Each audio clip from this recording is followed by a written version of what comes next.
juillet 1954, les accords de Genève mettaient provisoirement fin à la tragique guerre d'Indochine qui en était à sa 8e année. Le Sud-Vietnam était attribué aux nationalistes. Le Nord revenait au gouvernement communiste du Viet Minh. Cependant, une zone maritime y resterait libre pendant 300 jours jusqu'en mai 1955 pour permettre le réembarquement de l'armée franco-vietnamienne. Le rideau de fer était alors essentiellement une borne kilométrique de la route Hanoï-Haiphong. En fait, c'était un no man's land de 3 km d'épaisseur, Viet Minh d'un côté, Français de l'autre, de sorte que ce que nous voyons ici, c'est plus exactement la porte de la liberté.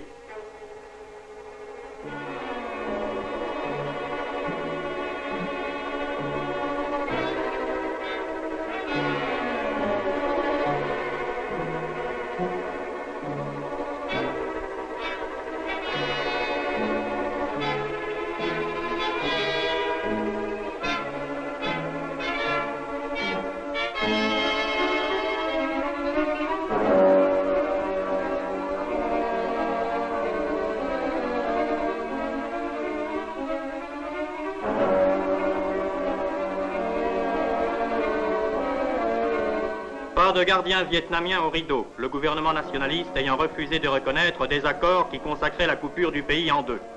Du moins pas de Vietnamiens visibles, car dissimulés sous une tente, quelques fonctionnaires nationalistes accueillent ceux qui passent. Nous sommes en février 1955. Il n'y avait plus alors que 3 mois de délai avant l'abandon de la zone libre du Nord, et le temps commençait à presser. Un drame de portée mondiale se jouait ici.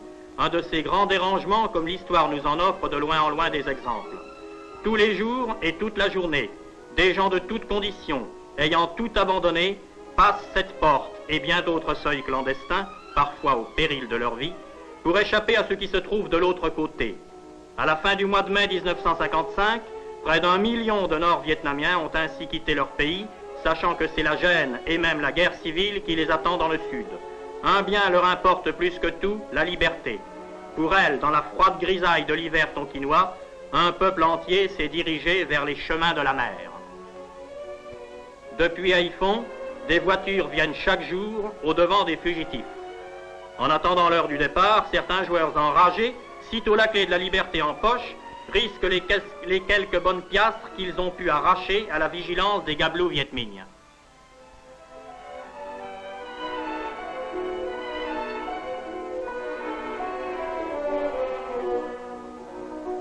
Deux fois par jour, la petite station symbolique du rideau de fer s'anime au passage du train de la liberté. On pourrait tout aussi bien l'appeler le train du trafic, car là où se trouve un rideau, se trouve également la possibilité de réaliser des affaires, à ses risques et périls, il est vrai. C'est ce qui explique que le train est presque aussi bondé dans un sens que dans l'autre.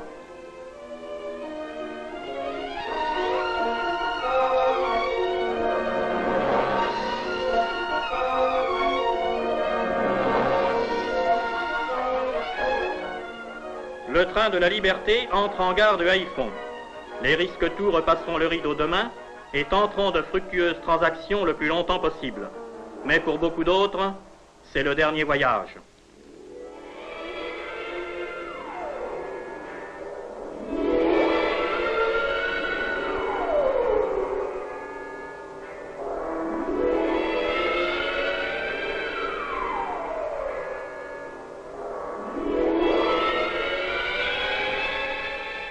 Un malheur.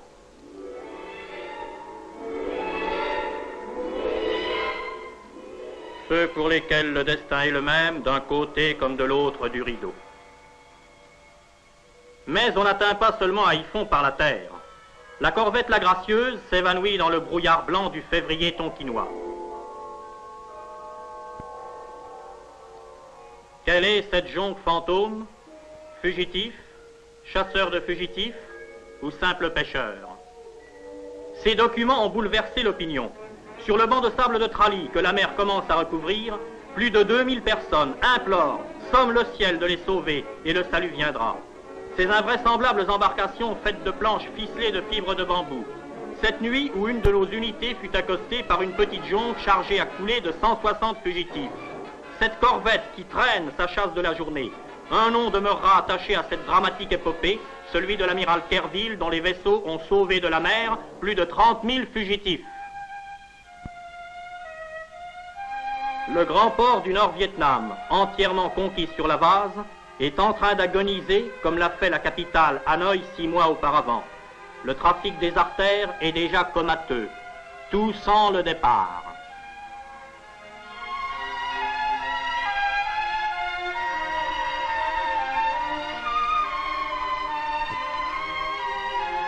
Les gosses ont vite fait de prendre possession de cet espace nouveau, les vitrines vides. Sur les trottoirs déferlent les objets les plus inattendus. Les petits métiers, chers aux villes d'Extrême-Orient, vivent leurs derniers jours. Ils n'intéressent pas le régime populaire.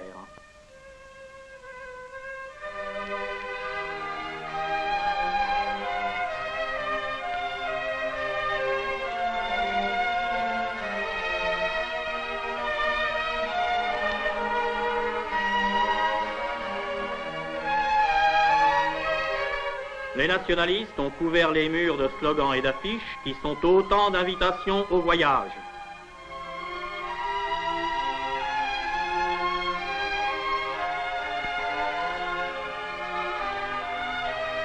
Les réfugiés qui arrivent à Haiphong à la cadence de 1000 à 2000 par jour sont parqués dans d'immenses camps montés avec les guitounes de l'armée. Et les cloîtres de la mission en sont tout pavoisés.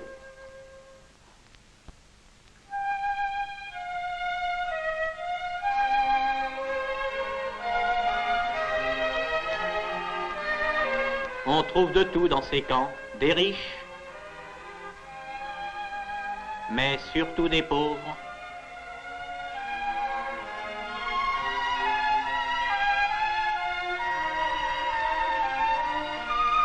Des riches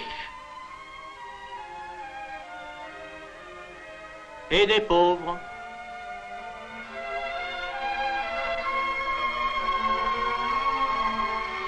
On tue le temps comme on peut, en attendant. Il y a des as qui, fendant, l'ont une canne à sucre d'un seul coup de coupe-coupe. Chaque jour, des camions passent dans les camps, emmenant 100, 200 réfugiés. Ceux-ci seront à Saigon dans 4 heures. Seuls les enfants ont le sourire. Un grand voyage, un baptême de l'air, c'est une aventure, et les enfants n'ont jamais boudé l'aventure.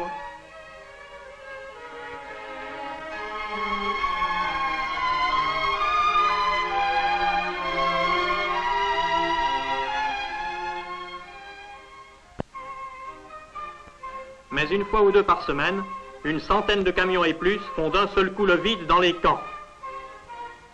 La marine française se charge du transport depuis Haiphong, dont le port envasé ne peut recevoir les très gros vaisseaux, jusqu'aux eaux profondes de la baie de Halong.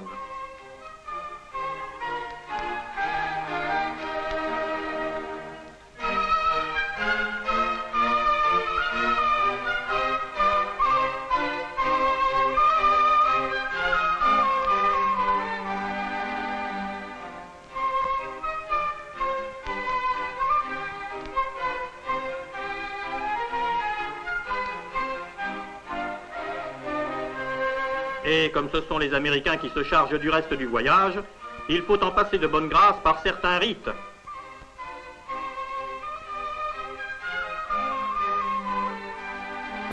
La femme de l'amiral Kerville est elle aussi de tous les départs et dirige avec entrain l'équipe sociale.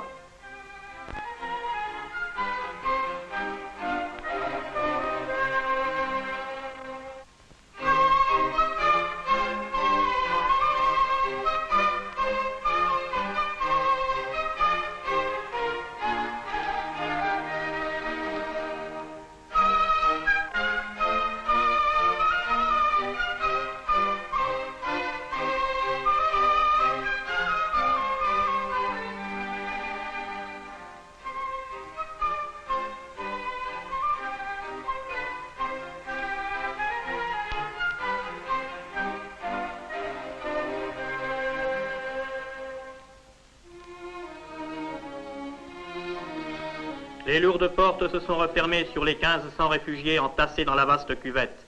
Le LSM s'éloigne, tandis que 3 autres vont venir successivement faire le plein. Déjà, on ne touche plus à la terre. Cette côte basse, ces maisons qui défilent, c'est le pays qui s'en va.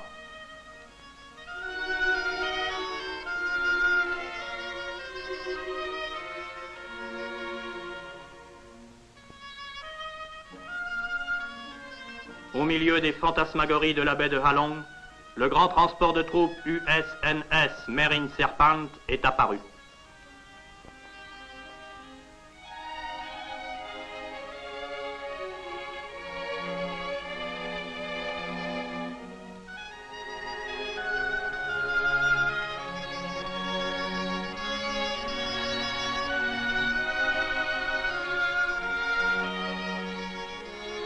Attention à l'abordage.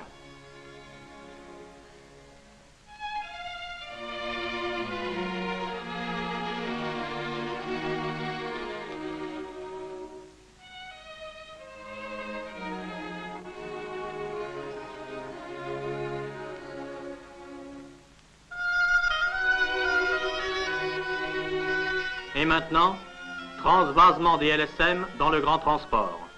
L'opération prendra toute la journée.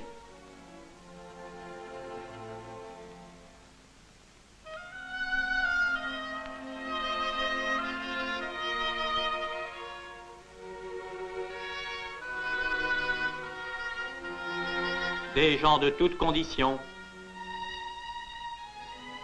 et de tous âges.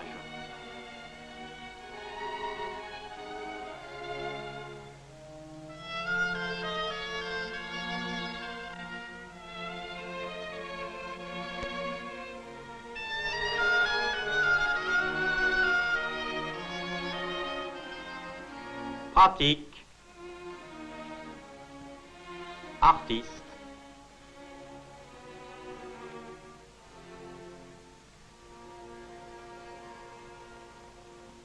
pendant qu'il fait son plat de chair humaine par un flanc, le Marine Serpent a été accosté à l'autre flanc par un cargo ravitailleur et se remplit de nourriture pour faire subsister ses 6000 passagers.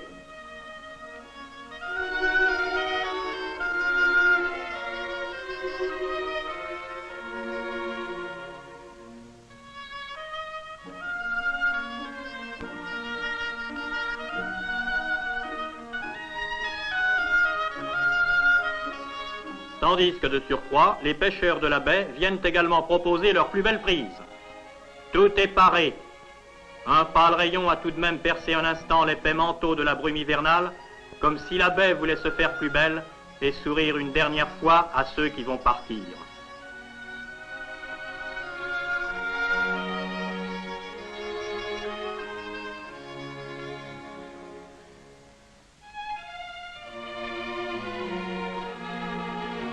Le lendemain matin, un soleil aveuglant s'est levé et l'extraordinaire navire vogue vers le midi, avec son équipage de ricains disparates, hauts en couleur, chahuteurs, sympathiques.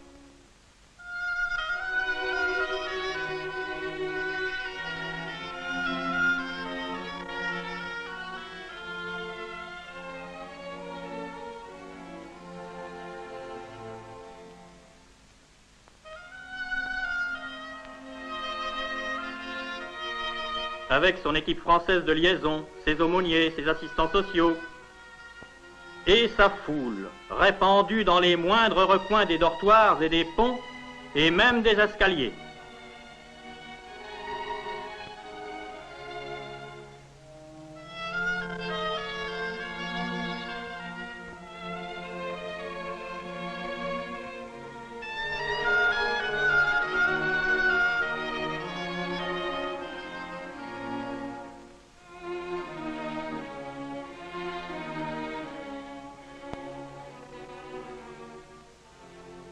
Et chacun se retrouve tel qu'en lui-même, nos enragés joueurs.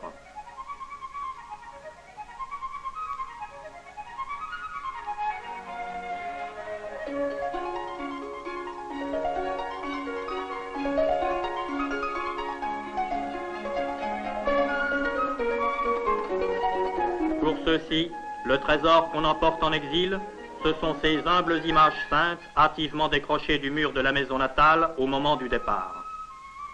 Cette foule n'est pas uniquement vietnamienne. Voici des Nung, population de la frontière sino-tonkinoise. Et ceux-ci, ce sont des Man, tribus des montagnes du Tonkin, chez qui semble-t-il rien n'a dû changer depuis des siècles. Ils s'en vont eux aussi. Il y en a plusieurs centaines à bord.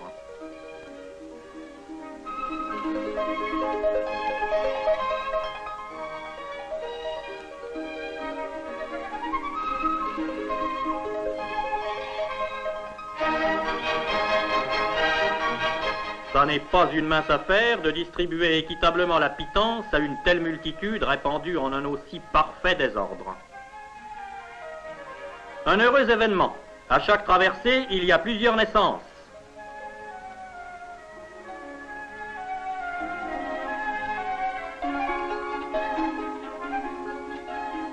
Mince et gentil.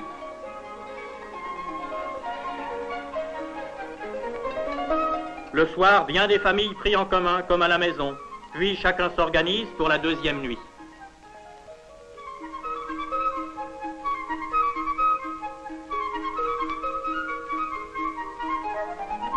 Le lendemain matin, le cap Saint-Jacques est en vue. Le navire remonte alors pendant 4 heures les méandres de la rivière de Saigon. Le grand voyage hebdomadaire du Marine Serpent est terminé. La grande ville de près de 2 millions d'habitants se présente en complet contraste avec les cités agonisantes du Nord. Avec ses aspects disparates, son trafic parisien et archaïque, ses avenues, son grand port, son bazar, ses sentines, sa population flottante sur des centaines de sampans, ses temples de la divinité, églises, pagodes, mosquées, temples hindouistes, ses temples de l'argent, ses temples du jeu et du plaisir, ses tripots.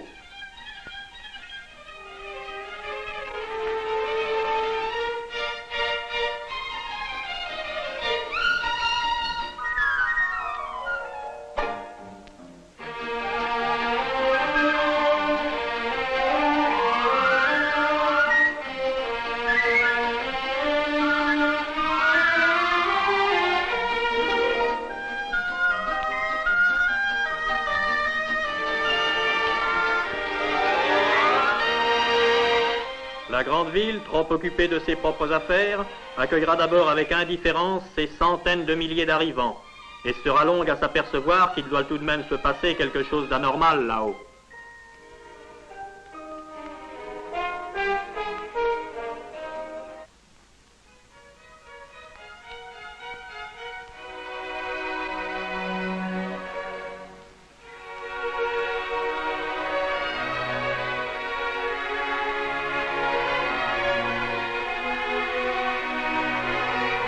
Des heures durant, une voiture remplie appelle les noms de ceux qui sont attendus, par un parent, par un ami.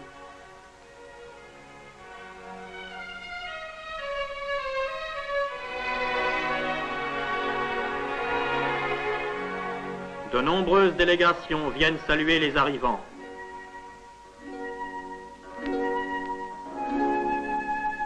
Les services sociaux, français et vietnamiens, prépare des monceaux de boîtes de lait et conserves diverses.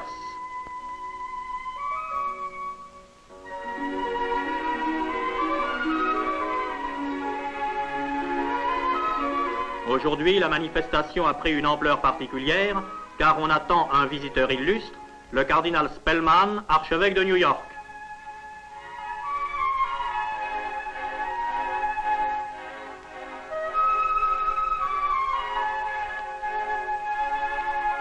Une délégation de pittoresques bonzes.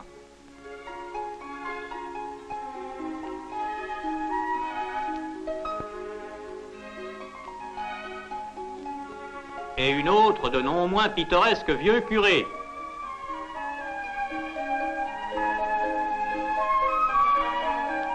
Monseigneur Pham Ngoc Thi, l'évêque qui s'occupe spécialement des catholiques émigrés. Et voici le cardinal Spellman.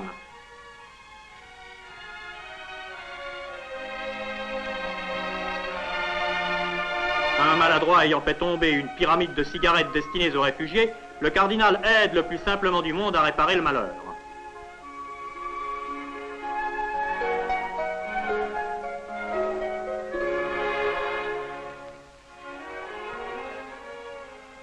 Rejoint par le président de Ngo Dinh, le cardinal adresse quelques paroles d'encouragement aux réfugiés et les assure que la sympathie des catholiques des USA se traduira sous les espèces de bons dollars qui ne pourront être que les bienvenus.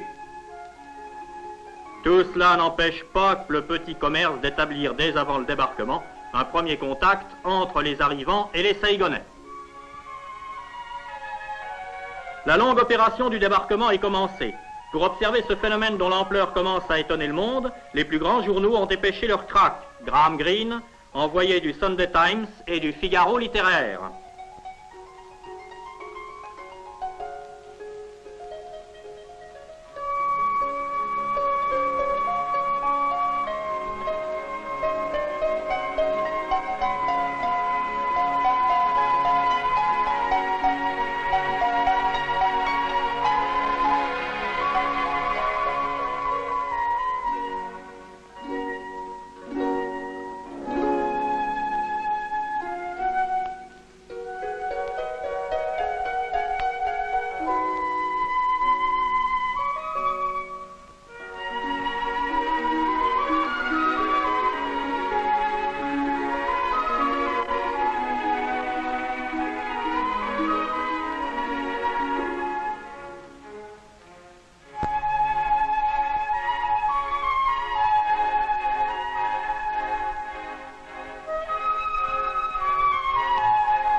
des jeunes gens de bonne volonté font la chaîne et se passent tour à tour des gosses, des ballots, des vieillards.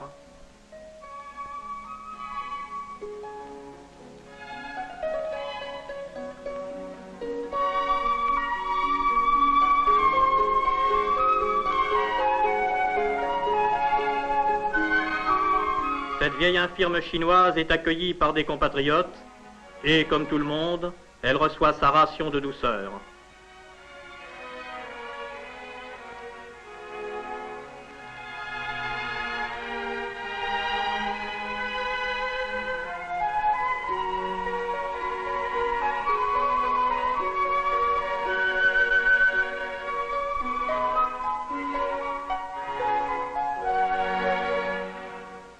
Ce gosse a tout de même pris la précaution d'amener du Nord un peu de viande sur pied, mais il est des détresses qu'aucun service social ne parviendra jamais à consoler. Les Nung, reconnaissables à leur type et à leur costume plus spécifiquement chinois.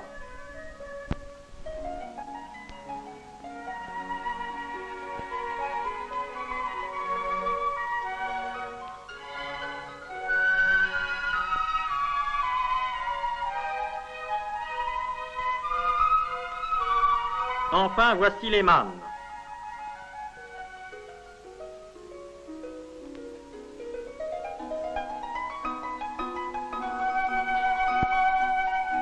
Quel cataclysme a bien pu égarer sur les quais de Saigon cette princesse des montagnes du Nord.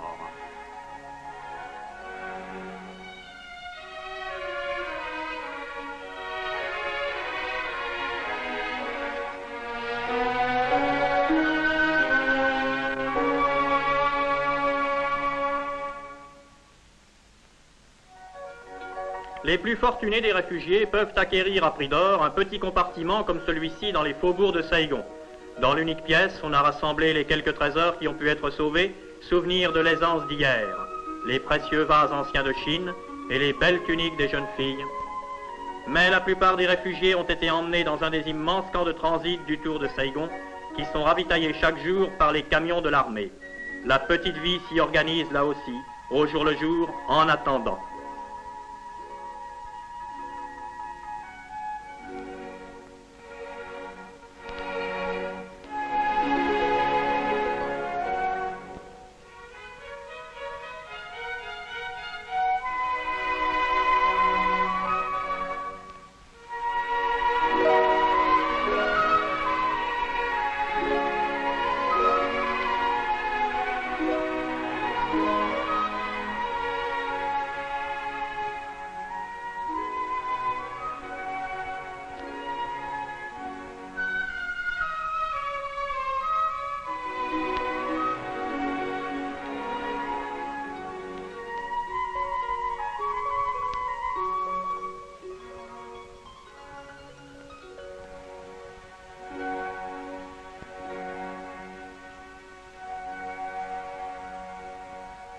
Puis un jour, on part vers d'autres horizons. Les mannes sont pris en charge par le père Maillot. Il les ramènera vers les montagnes, leur habitat de toujours. Avant leur départ, ils reçoivent la visite du cardinal Gilroy, archevêque de Sydney, venu à son tour apporter aux réfugiés du Nord-Vietnam le salut et l'aide des catholiques australiens. Ceux-ci étaient pêcheurs. Les voilà transplantés en pleine forêt. De l'eau, un petit puits en donne chichement. Mais l'artisan né qu'est le Tonkinois entreprend alors de fabriquer en miniature ce qu'il construisait naguère sur les grèves de la baie de Halong.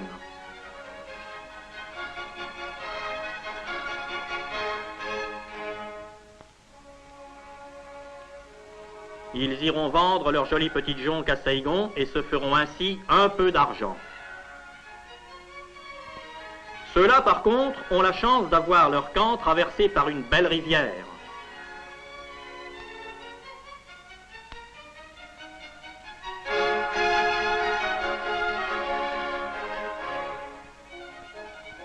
Cependant que partout, on commence à s'organiser.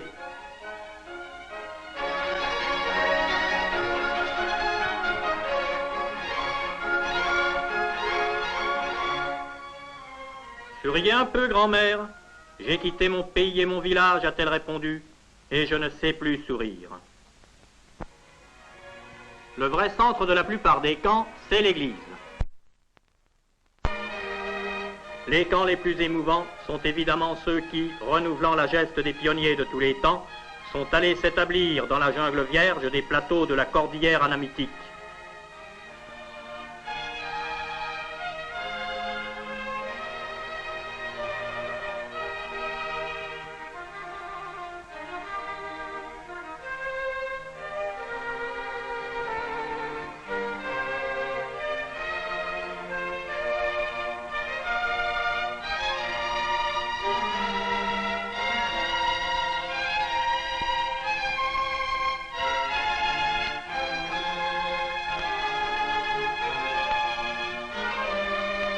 Mais la jungle va connaître de nouveaux arrivants.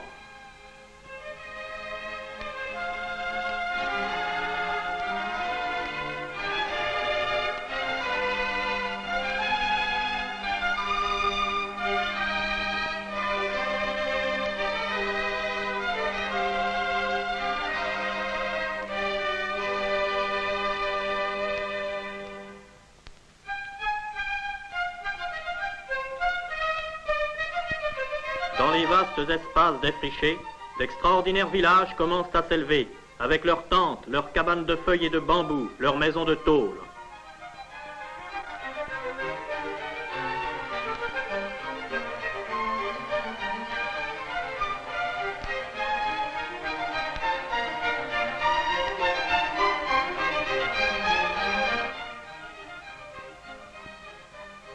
Premier bâtiment municipal, le hall d'information, qui n'a malheureusement pas toujours que de bonnes nouvelles à annoncer.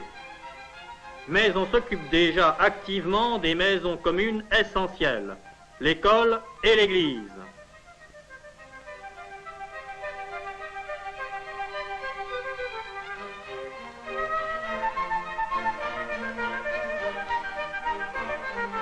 Ainsi, désormais, c'est à l'ombre du pignon de la modeste église que s'étendra le cimetière des voisins, avec ses urnes qui y sont déposées pour servir de siège à l'intention des âmes défuntes.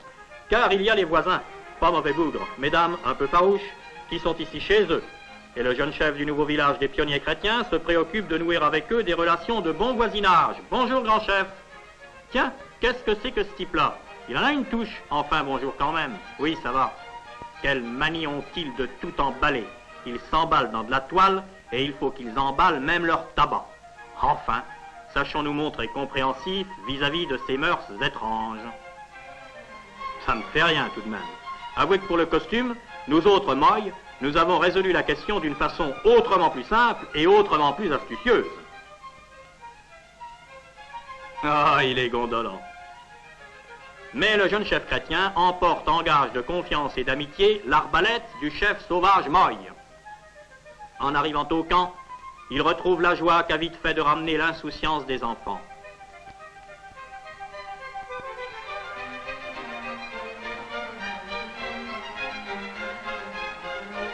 Et la vie reprend le dessus. On fait connaissance avec cette terre si jaune, si sèche, si différente de la terre rouge et grasse du Nord. On voit ce qu'elle peut donner. Un peu d'élevage aussi. Et l'eau qu'il faut aller chercher au ruisseau.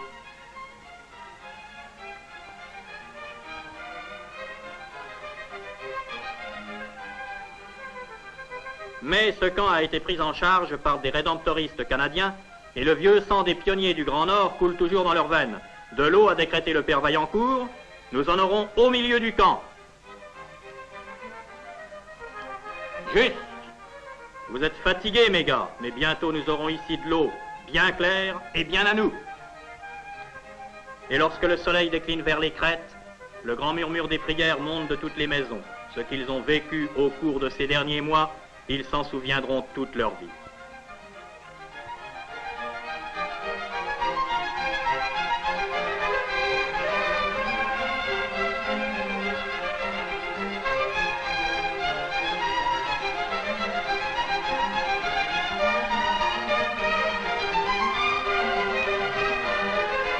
Et on voudrait espérer malgré tout que la méchanceté des uns, la veulerie des autres, ne feront pas qu'un cauchemar comme celui qu'ils ont vécu revienne encore troubler le sommeil de ces braves gosses. Et souvent leurs rêves et notre dernier souvenir se reporteront là-haut, par-delà le rideau de fer, vers tous ceux qui auraient voulu partir et ne l'ont pas pu, vers ceux qui ont préféré souffrir là où étaient leurs maisons et leurs champs, et vers cette poignée d'hommes, évêques, missionnaires, prêtres, restés à la garde des églises désertées et du petit troupeau des fidèles, vers ceux qui, au cours des siècles, ont profondément enfoncé la foi en terre du Nord-Vietnam et y dorment leur dernier sommeil. Pauvres chères églises du Tonkin, vos humbles voûtes, aujourd'hui silencieuses, résonneront-elles encore jamais aux accents des prières des grandes foules?